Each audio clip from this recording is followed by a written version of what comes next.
took Hollywood by storm. She's been dead now for almost 30 years. But even today, people still can't get enough of her. Today, we will hear some never-before-told secrets about Marilyn in an exclusive interview with the woman who shared her bedroom. And we're also going to meet Marilyn's first husband, who married her when she was just sweet 16. Don't go away.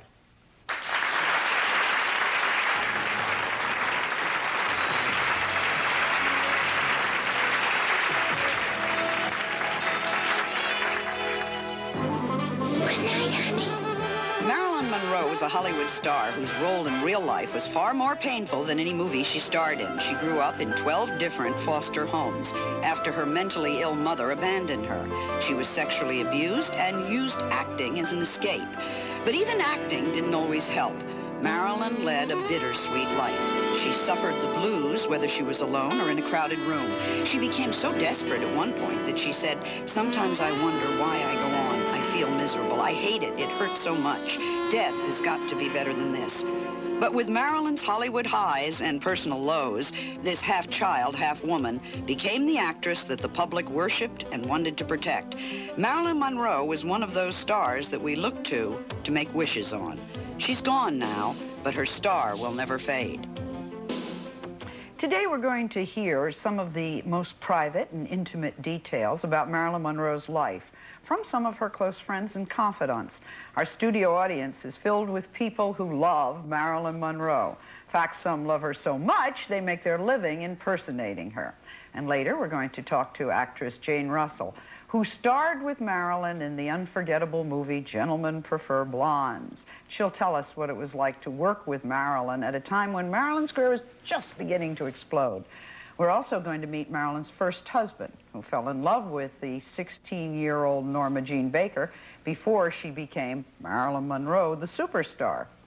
My first guest is a wonderful writer. She has authored a new book that's getting a lot of attention. We're very lucky, I think, to have the first talk show interview with her. The book is called Marilyn, Sisters, Rivals, and Friends. And in it are some really unbelievable secrets about Marilyn Monroe that have not been revealed before. The woman who wrote the book lived with her for 8 years. And I think this was probably during some of Marilyn's most turbulent times. She's an actress. You may recognize her from the Broadway show, The Diary of Anne Frank, movie Picnic. Her name is Susan Strasberg, and she's the daughter of the acclaimed acting guru Lee Strasberg. He trained some of the greats in Hollywood. Welcome, Susan, to the show.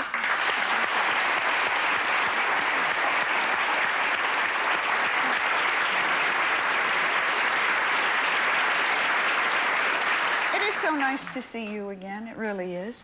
For people who were not part of that scene, they're going to say, well, how come Susan... together and we'd be up all night, kind of, you know, the way... She seemed almost my age. She was 12 years older than me, but she was so simple and so kind of direct and childlike, except that she was a lot more fun than most of my friends because she was more sophisticated and she was much freer. None of my friends really would talk about sex, mostly because in 1954 we didn't know anything about sex. But she was just... She opened kind of all these doors and made things seem all right to talk about that with other people I would have felt guilty or dirty or wrong. Girly things. Did she ever give you advice? Yeah, she did. And she would tell me about men and say, listen, you know, women know much better than men. They think they know what we're thinking, but they don't. And you have to watch out because they all want to use you. And it's funny because before the women's movement, she seemed to wear the fact that, excuse me, most of the men in the audience, but that women really were more in touch with their feelings and more together. She kind of gave me advice. I was having an illicit, I was very young. I was having an affair with Richard Burton, who was married, and oh, it was horrible. I was ready to kill myself. And she gave me advice and said, listen, you know, you have to be prepared, you know, because men tend to use you, and I guess she was speaking personally. And she would give me advice on makeup and what to do and how to handle myself. But the strange thing was that there I was thinking that she was the American dream and wanting to be like her. And one day she turned to me and she says, oh, Susie, don't say that you want to be like me. I want to be like you. And I said, Marilyn, why? And she said, because people respect you. And she always felt that people didn't respect her. Yeah, and that's really all she wanted, was to be seen for who and what she really was. Marilyn, of all the stars that I know, particularly a female one, she didn't care about diamonds. It's funny, she sang Diamonds as a girl's best friend. She didn't care about diamonds. She didn't care about furs. She really cared about being accepted for who she really was, which is, I think, what we all want. She, in Susan's book, there's wonderful moment of her in a dressing room, and I think she told you not to wear a bra or not to wear underwear. I had this dress on, and she said, you can't wear underwear under that, because remember, we were wearing girdles. Some of us may still be wearing girdles, but I'll never tell. She took off all her clothes, and she was stark naked, and I thought the salesgirl was going to faint, and I was a little embarrassed. Of course, a week later, I went with a girlfriend to a department store and took off all my clothes, and I was stark naked. See, it's catching. I was really trying to I love the imitate fact that you bought a copy of the Kama Sutra for No, people. we didn't buy it. Do you know what the Kama Sutra is? Yeah, it's that kind of oriental positions. It's like, I don't know, 1,000 positions of lovemaking, and my mother had a copy of this somewhere in her books, and one day Marilyn was looking and saying, oh, I have this book, that book, then she said, oh, your mother has the Kama Sutra. I've always wanted to see this. I was 16. And 16 in those days was a lot younger than 16 now, so she pulled out the book and she said, oh my God, I can't believe this. She said, the guys I've been with had no imagination. And then she said, let's try these positions, because I don't think anybody could get into them. And I said, well, I'm taking ballet, so I'm very flexible. I could do it, you know, trying to show off. So we got down on the floor, and then, wait a minute, who's going to be the man? And she said, well, I don't know. And I said, well, you're taller and older, so you have to be the man.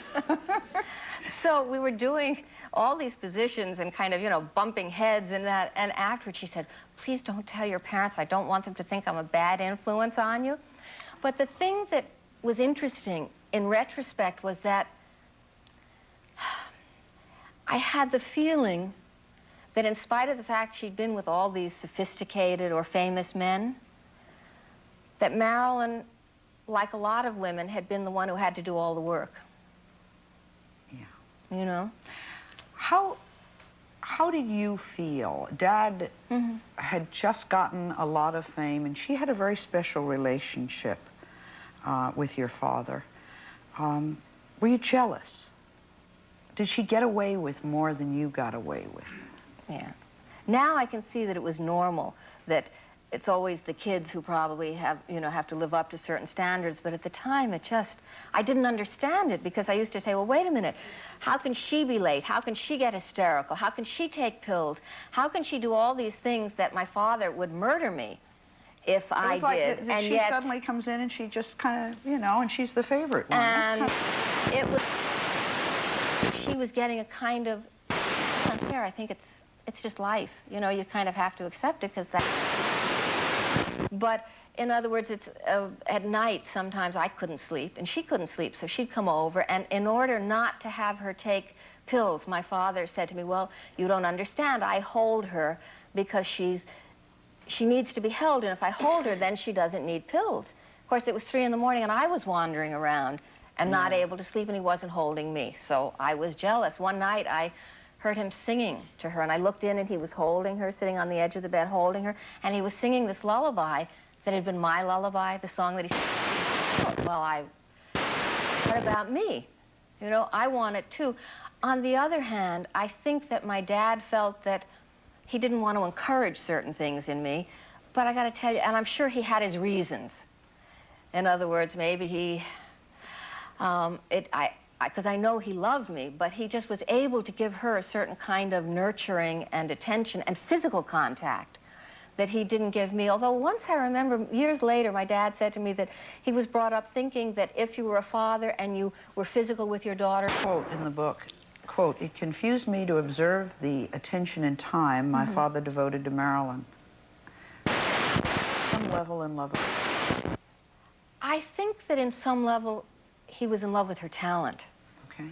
And also my father had a thing, just the way Marilyn, you know, would adopt like any strays, and she was for the underdog. My father also responded to people who were very needy. And Marilyn was one of the most vulnerable, needy people that we knew. We knew a lot of crazy artists, a lot of people who were addicted, but Marilyn had something that was a little more human than a lot of the other people. She was very much herself, very simple, so open and vulnerable. In a way, I guess she was like all of us, only more so. It was almost like she was this big mirror that was, let's say, if I were lonely or I lacked self-esteem, she had all of it, but it was on a much bigger scale. And we were all drama queens, too, so that made it even more. Probably why she became that legend. Marilyn got the blues more than anyone. True? True, more than anyone that I knew. She would get the blues, it was kind of the empty bed blues because she was alone. Or then she'd get the blues because she was with the wrong person. Or she'd get the blues because she didn't think she was any good. Or she'd get the blues because she was afraid that she wasn't going to be any good. So that once, you know, we were talking about, you know, the voice in your head? The voice that just said, what voice? You know, that, that kind of negative critic voice that's always telling you what you can't do and that you're not good enough. I think it's a little man who sits up there and says, you're not good enough, you're not good enough. And we were talking about it, Marilyn said, gee, you only have one voice up there? I've got a committee. Wow. What about the pearls you're wearing? These pearls were Marilyn's that she got in Japan on her honeymoon with Joe DiMaggio. And what happened is she wore them during the divorce hearing, and then she never really wore them. And my mother had seen them and loved them. And one Christmas, the doorbell rang, and we opened the door, and there was nobody there, but there was this brown paper bag in front of the front door. And we picked it up, and it said Paula, and it had a heart on it. We opened it, and it was the pearls from Marilyn. And my mom, after Marilyn's death, but before my mom died, which was 4 years after Marilyn, my mother gave them to me. And so when I wear them, I feel that I have Marilyn's energy and my mother's energy with me, because pearls are alive, you know, they hold. I can't cry because I did not put on waterproof mascara today. I'll kill myself if I cry. All right, I'll take a break, and you get you some Kleenex, and we can even fix up, we even have a tube of mascara, because it's a high-budget show. When we come back, we'll meet the man who shared his bedroom with Marilyn Monroe whenever she'd stay the night. And we're going to talk to actress Jane Russell, who worked with Marilyn, one of her first pictures in Hollywood. Stay with us.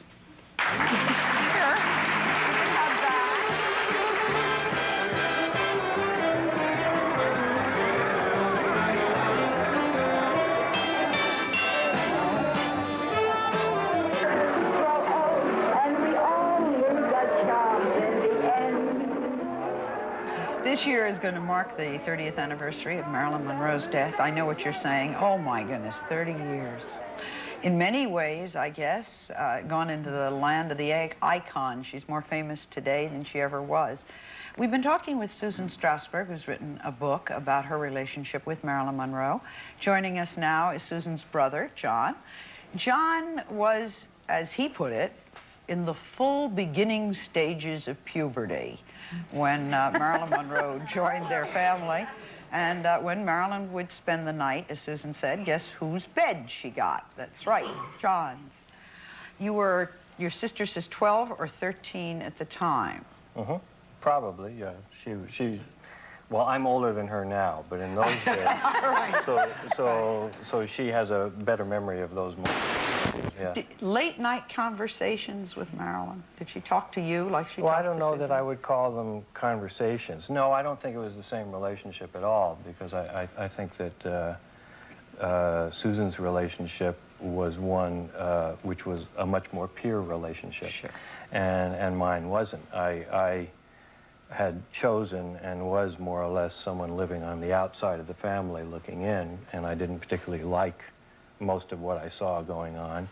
And when I tried to express that, I felt even more on the outside. And Marilyn was one of the few people whom I did not feel was different from me.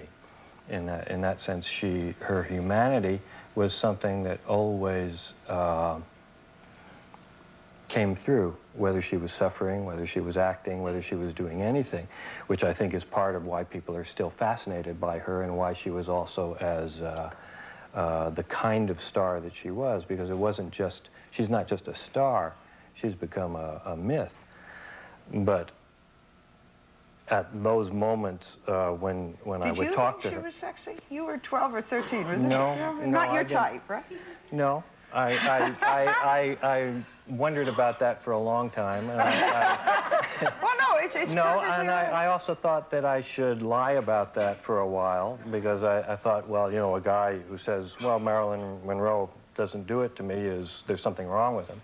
However, I've had a little more experience now, so I'm not worried about that. But also, she was so close to us, it would have been almost like incest in a way. No, it wasn't. No, it wasn't that. No, it was that I saw Marilyn. My first impression of her was that she's like me. There was something about her that was childlike, and was innocent. And that is probably the strongest reaction that I have, and I had it immediately. And that was not, I mean, that could also be something that could be sexual, or you could be in love with someone whom you also see as a child, but I never did. I just saw her kind of as a person, drugs. You know? There's a thing in Susan's book where, let's see if I have it somewhere here, she was crawling down on discovering Marilyn crawling down the hallway in the middle of the night, moving slowly, sluggishly on all fours. Her progress seemed interminable. She finally reached the door, raised her hand, and began to scratch on it like a puppy that's been locked. Lee, Lee, she whimpered. She toward her, the door opened, my father appeared. He was half asleep. He lifted her up and took her back to Johnny's room. I felt like a spy, an intruder in my own home. Did any of us know in those days that was drugs? Yeah. You did? Sure. Yeah. Okay, I learned about it. Well, we knew that it was drugs, but you didn't think of it as addicts. In other words, today, you know, you'd say, go to Betty Ford. In those days, it was, wasn't talked about the way it is now. Well, I think also drugs, I mean, nowadays when you talk about drugs, you're talking also about people who are shooting and snorting a variety of substances. And in those days, you were talking about people taking a lot of pills. And pills were normally something that were given to you by prescription by a doctor. So it was not considered the same way. I was given pills when I was 17 years old in a Broadway show. I was given sleeping pills because I couldn't sleep, 17. And Marilyn, as a matter of fact, said to me, if you puncture them, they work faster. So I started punching them to work faster, but we didn't know the damage they could. We did, but you know, you weren't as aware in the 50s. What about her mind? I have a quote. I don't know if that's true. You said, I think Marilyn was a sick woman, a classic schizophrenic. Yeah, well, I'm speaking, I'm not a doctor. However, that definition to me comes from the work of Wilhelm Reich, who was basically the doctor who defined the character structure in classical analysis, and except that a lot of classical analysts will say that when he defined schizophrenics, he was crazy himself. You disagree with your bro? I disagree a little bit. I think that she, first of all, I don't know, there are different definitions of schizophrenia, although she did have that predisposition from her mother, who was schizophrenic, and also going back in the family. It wasn't just the mother. There was a brother, there was the grandfather, some kind of schizophrenia that comes from a venereal disease originally. So she really had genetically this kind of bad odds. But I also think that the fact that she was taking so much chemicals on top of it, that from the age of 18, on top of this sensitivity and this open quality, that she started taking the drugs and drinking, made it could make it worse. Made it so much worse that it made it. But still, Marilyn, I think, lived her life for love. She would have done anything for love, and emotionally speaking, she was an infant. And that is part of the classical definition of schizophrenia. But Johnny, a lot of us have done anything for love, and we weren't schizophrenic. Someone who knew Marilyn during a different period of her life, when her career was just beginning to take off, was an actress who starred with Marilyn in an unforgettable film, Gentlemen Prefer Blondes. This woman is a Hollywood legend herself. She has been on Broadway and in dozens of films. Would you please welcome Jane Russell?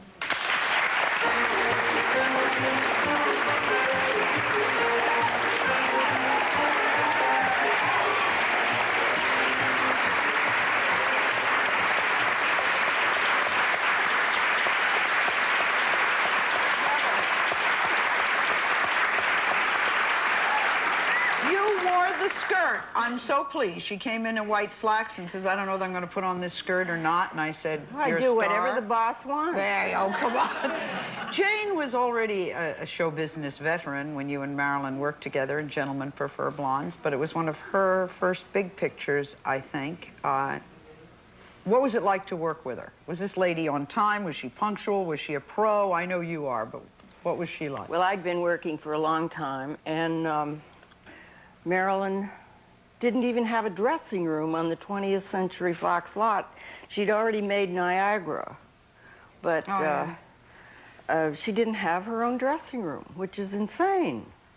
And she got her first dressing room when we did Gentlemen Prefer Blondes. And she was very sensitive, super sensitive.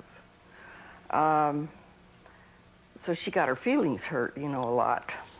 The guys around the studio are not exactly... tactful. No, not tactful. And she started being a little bit late. And Howard Hawks was the director, and Jack Cole was doing the dancing. And he really had a problem with the two of us.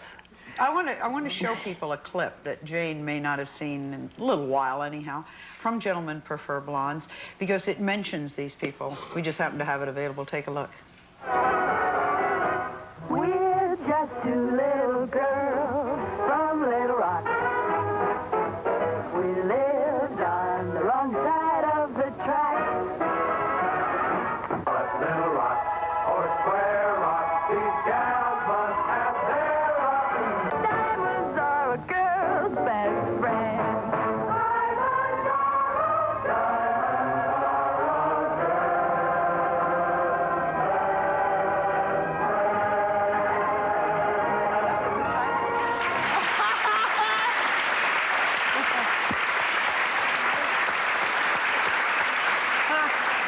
Jane said they cut that number, but they left it in the titles. Only in Hollywood and only those days. When I first met Marilyn, we were rehearsing the dancing, and neither one of us were dancers. And Jack Cole would be very tough on his own dancers, but he was the patience of Job with us. He was so dear and so sweet, and he would do it over and over until we were doing it, you know, without even thinking, because that was the only way we could do it. You would think with high-powered women like that, I noticed you got top billing. Well, I'd been around a long time. I'm a very old broad. What was your nickname for Marilyn? I called her Blondel. Blondel? Blondel. You know, there's something that I say in the book that's something that Marilyn said about you, which I'm sure you know, but which I really liked, which Marilyn at one point said, well, gee, how nice Jane had been to her, and she said, you know, gee, Jane tried to convert me to religion, and I tried to convert her to Freud. But you know, the strange thing is that one of the things I feel that Marilyn was looking for all her life, and that would have helped her, was not religious, but some kind of spiritual center, something to hold on to. I think you have to have that in life. And she never I certainly wasn't trying to introduce her to religion, because I don't like religion. Or spirit. But it was the Lord. Yes, it was the Lord. Yeah. And we had a group called the Hollywood Christian Group, and Connie Haynes and Rhonda Fleming, Donald O'Connor, a whole gang of us would meet in a home, and we asked different speakers. So after Marilyn and I were working for a while, I thought, well, maybe she would be interested. So one night she followed me out to Connie's house, and we had the to-do, and it was a very good speaker, and after we just sat around half the time on the floor because there were never enough seats in anybody's house for this gang. And we did it because everybody that had come to Hollywood might feel peculiar going to church. They'd get stared at and that kind of thing. Actually, that makes a lot of sense. So yeah. it is a Christian meeting. It was a Christian meeting, very informal, and the next day she said, I don't think that's for me. Okay. You know, so I said, okay, but you know what? fine. Had she had some kind of stability, whether it was an accepted religion or it was Freud or anything else that you wanted to... At Christian Science when she was younger, her favorite aunt, Aunt Anna, had been a Christian Scientist in Maryland, up even towards the end of her life, before she went out, let's say, to do something where she was really nervous, she would often turn to someone and say, hold a good thought for me, which is knowing that, like a little prayer. And towards the end of her life, she started doing that again, asking people to hold a good thought for me. And sometimes I think, you know, you can say that her life was tragic and that she's dead, but you know what? Millions of people are still holding a good thought for her. And that's a lot more than can be said that for a lot of people who are still here in the body. That's pretty good.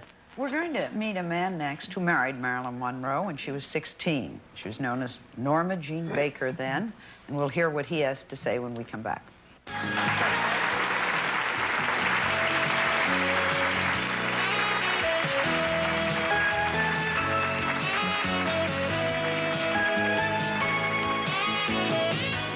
It's very nice, but I'd rather it for me. I said, what has Marilyn Monroe got that a million other women have and prefer not to show?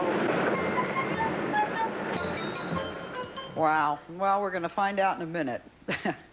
We're taking a look at the turbulent life of one of Hollywood's most loved legends, Marilyn Monroe. Even though Marilyn has been dead for almost 30 years now, we're hearing some things about her life, things that I didn't know. Susan Strasberg, whose father was acting guru Lee Strasberg, wrote a book about Marilyn. She's here today with her brother John. And we have actress Jane Russell, her own legend, who knew Marilyn at an earlier time in her life when the career was just getting started. I want you to meet the man who knew Marilyn before they did. In fact, before she was Marilyn. This is Jim Dougherty, who on June 19th, 1942, married a 16-year-old beauty named Norma Jean Baker. Jim was 21 at the time, and they were married for 4 years. I understand, Jim, that your first date with Norma Jean was arranged. You lived in the same neighborhood, and her mother asked you? They had a Christmas party for the factory where Doc Goddard and Grace Goddard, which were the foster parents of Norma Jean, that factory had a Christmas party, and there was Bebe, who was Norma's foster sister, and Norma Jean needed dates. So I got a date for Bebe, and I took Norma Jean. And things kind of progressed after that. I took her to We don't movies. hear... Was this a full sister, Susan? You No, did the research. this was the, as he said, this was her family, the foster family. Okay. Yeah. Because whatever happened to that sister? There was, I think, there was a half-sister. Half-sister. Who, I don't know, She's in Bernice. Florida. Yeah, she's in Florida. And she, towards the end of her life, Marilyn felt this need to reconnect with family and called her and went to see her. Now, Her mother, mother went there. That's where she lived when she died. but Mother really asked you to marry her, right? No, what happened was Grace came to my mother Right. and said to my mother, we are moving to Virginia. Grace is speaking to my mother now. Right. That's the way it goes. Grace was the foster mother. Yeah, Greg Goddard is the foster mother. She says, we're moving to Virginia. We can't take Norma Jean with us. Why doesn't Jimmy marry Norma Jean? So I didn't know about this. I was going with a girl in Santa Barbara named Doris Brennan, who had been the queen of the Santa Barbara Festival. And I was going out with Norma Jean at the same time. So my mother asked me, she says, you know, why don't you marry her? Why would you like to marry her? And I said, sure. I'm going to go in the service. She won't have to go into an orphanage, and we'll get married. So then we started dating seriously for about 6 months. Was she a good cook? Oh, yeah. She only had one problem. That was the time that my brother took all the labels off of the canned goods. But she took it, you know, she was a real good person, and she just laughed and we never knew what we was having for dinner. Every dinner was a surprise. Now, you say that she didn't smoke or drink, and she worked hard around the house. She was a good housekeeper, that's true, and she was a devoted housekeeper. Sometimes she'd get a little careless. She had a short and some wiring on the floor. We had some water come into the door, and to put... She'd get a little careless. She had a short and some wiring on the floor. We had some water come into the door, and to put the fire out, she threw water on it, and that didn't work too well. But she was a very neat person, and a very loving person. She wanted to have a baby. Yes, she asked me for a baby when I was going in the service. She said, I want a baby, I want a piece of you.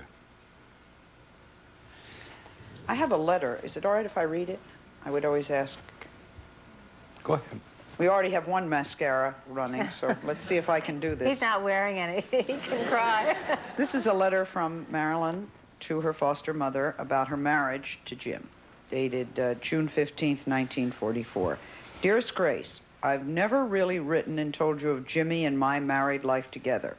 Of course, I know that if it hadn't been for you, we might not have been married, and I know I owe you a lot for that fact alone. I love Jimmy just more than anyone, and I know I shall never be happy with anyone else as long as I live, and I know he feels the same towards me.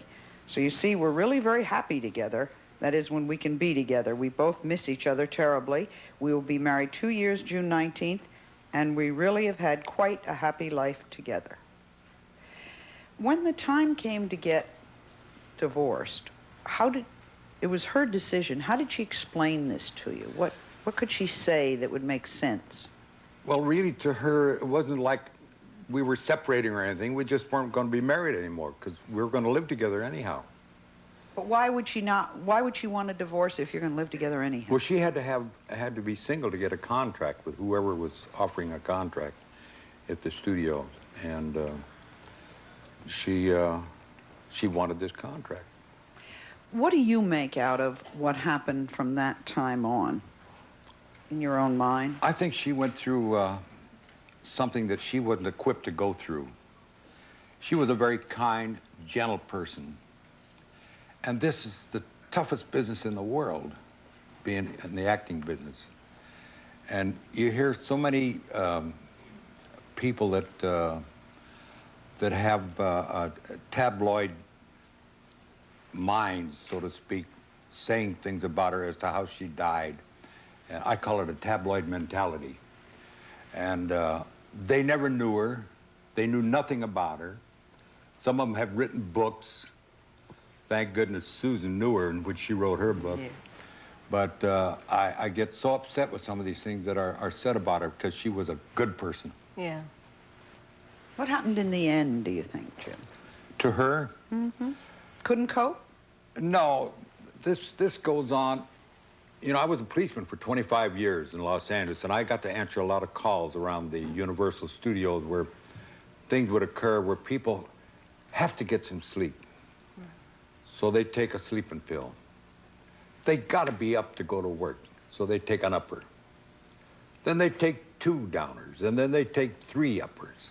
Pretty soon they lose count of the downers. I walked into this house one day and I heard this lady saying to her son, "Bring me another pill, I got to get some sleep." And the little kid was sharp, he was emptying them and giving her the empty capsules. But I came back the next day to talk to her to see if she was trying to commit suicide. She says, "No. I just wanted to get some sleep because I had to work the next day and I was so tired." But Sally, you know, when Jim said something about, well, you know, the business, and it's true that it's the hardest business in the world, but I feel Marilyn felt, at least when I knew her, that she had something, she wanted to do something for the world. Mm-hmm. She felt she wanted that the reason God had put her here was that she was meant to give something, to share something with a lot of people. And I think that if she hadn't gone into the business, her life might have been worse, because if you look at Clara Bow, when Clara Bow quit the business, she wound up with 2 beautiful children, a lovely husband, and totally schizophrenic with a nurse for the rest of her life. No, because for Marilyn, it was a chance to express all that hidden stuff that when she was growing up she had to hide.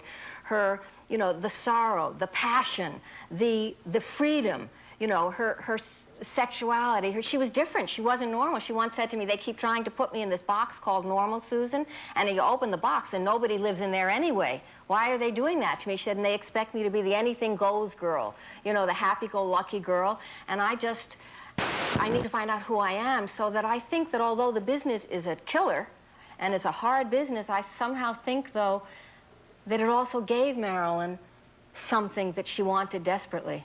I can tell that Jane wants to say something. When we come back... She wanted it desperately. Yeah. You have to. When we come back, we'll talk about the mysteries surrounding her. Maybe talk about her death. Our guests today have different opinions of what really happened. I'll ask you. Take a break.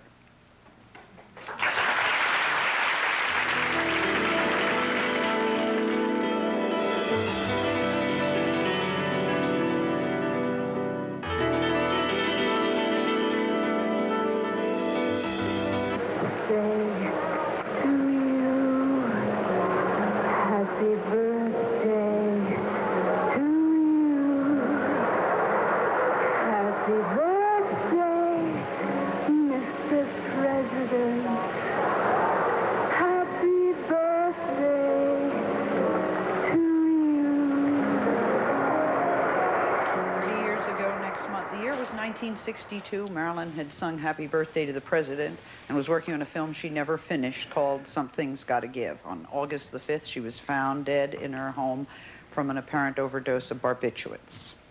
Tragic end to an already semi-tragic life. There have been a lot of theories about what really happened the night Marilyn died. Jane, I said we'd get back to you. Do you hold with conspiracies? John, do you hold with conspiracies? I have no idea. No, not at all. Was it possible?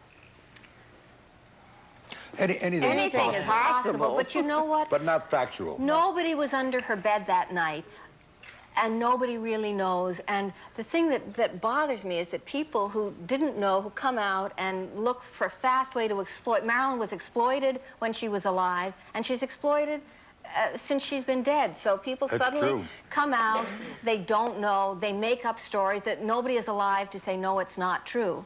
So it's funny, it's a lot easier to try to, if you talk about politics and say it's a political thing, then you don't have to think about how she felt. And I think that's what makes it's easier for people to deal with it, because then they don't have to say, well, why would somebody who made us all so and happy, somebody who's rich and why famous and somebody beautiful. who has everything, someone who seems to have love. She's had men that a lot of women would say, but those are wonderful men. Why is that person not happy? You know? Besides Jim, present company, who did she really love? Well, I'll take a break and I'll let you think about it. I'll give you a moment. We'll be right back.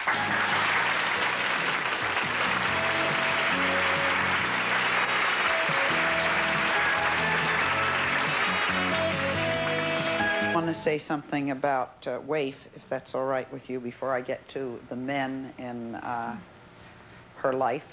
Jane, your career goes on, and I know one of the things that you're passionate about is the nonprofit organization you founded that places orphan children with adoptive families. How's it going? We love you. We love Waif. We think you're doing wonderful things. We're almost up to 40,000 children, but it could be 3 times more.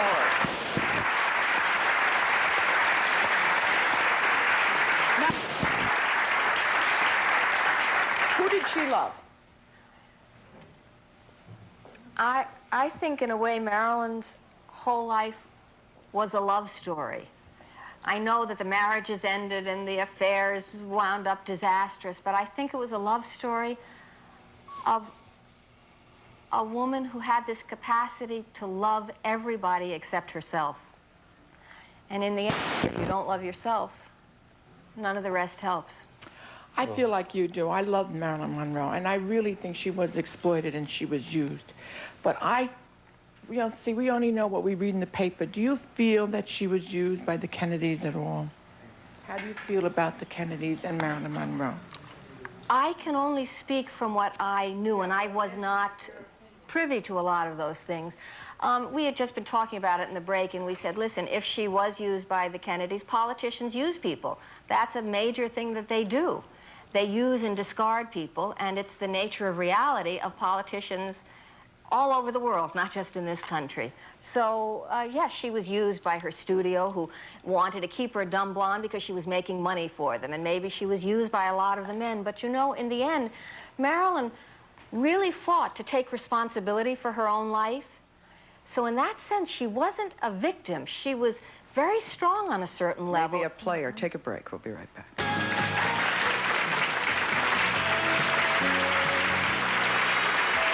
God help me. What's it all about, Alfie?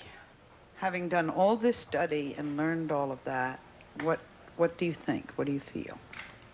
About what? About anything concerned with it? Did it change your view of show business? Did it contribute to your understanding of your father, your brother, your mother? At the time, it didn't. But in writing Marilyn and Me, it was like opening doors, because I also saw in the beginning with Marilyn, because she seemed so glamorous and different and older and more sophisticated, and I thought we were worlds apart, I realized how much alike she and I were. And not only that, that in spite of the fact that she had that glamorous outer image, that inside she was just like me. She had the same insecurities, the same fears, the same longings, the same dreams. And that, in a way, she talked about things and I feel that even in the things that maybe you would look at as negative about her life, even in the pitfalls that she fell into, in a way... She was a bit of every one of us? Yes, and in a way, she taught us a lesson at her own expense, because I believe that millions of people still learn from both her mistakes and from her triumphs. I think the lesson is to follow your dreams no matter what, and to be yourself with everyone under all circumstances. And I also think the lesson is that you have to take responsibility for your own life. Take a break.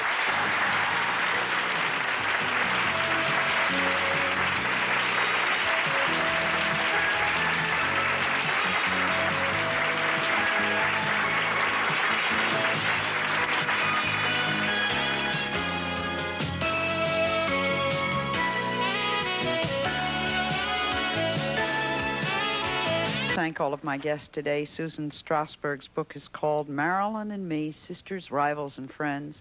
And by the way, it's really good. Jane and I loved it. Jane Russell is in the fashion business now. She has a new line of sweaters for the full-figured woman about to hit the department stores nationwide. And a very special thanks to our collectors who've given us all of this ephemera, and the fans and the impersonators in our audience today who provided many of the photos and the posters used in today's show. It strikes me that something that was different about Marilyn Monroe is that women really loved her. Thank you for sharing this with us. Some members of our audience will receive, and a promotional fee has been provided by